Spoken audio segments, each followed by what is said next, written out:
Now, where does he think he's going? When you gotta go, you gotta go. Few truer words have ever been spoken. We've all been there, out and about, somewhere, doing something when nature calls. And if you can find a washroom nearby, then no big deal. But think about those times you couldn't. On this landing page, we have a map of all the different washrooms. So for example, we're at H2O Park right now. I've zoomed into the location of where we're at. In this particular case, the washroom that you're looking at is the one right over here. Yes, exactly. Well, now there's Gotta Go TO, a web-based service that crowdsources details on where publicly accessible washrooms are, what they offer, and whether they're open. The Toronto Public Space Committee, one of the groups involved with the project, says before the pandemic, it was easy to whisk into a local fast food joint or mall. But since COVID, that hasn't been so simple.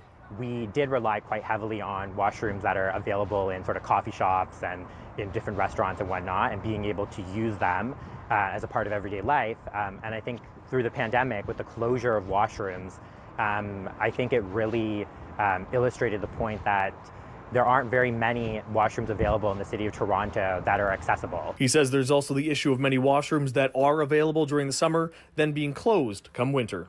We've heard from TDC workers who couldn't access a washroom at a private coffee shop because of the pandemic, a lot of restrictions are in place. So they shouldn't have to worry about finding a public City of Toronto washroom. Frontline workers, service workers, people who do the delivery drops that we get when we order stuff online, those are individuals that's come to light in the research. We put the question online and heard from people who say they've been eating or drinking less, resorting to finding a bush or hiding behind a car or behind buildings. That washroom was closed or not in service. You can navigate to another one. So there's actually one located right across the street from where we're at. This is one of several coin-operated, publicly available washrooms in the city of Toronto. And as you can see from the posting here, this washroom is currently closed for the season. The pair telling us they'd like to see more public washrooms built in the city, and they're continuing to research the landscape in partnership with U of T.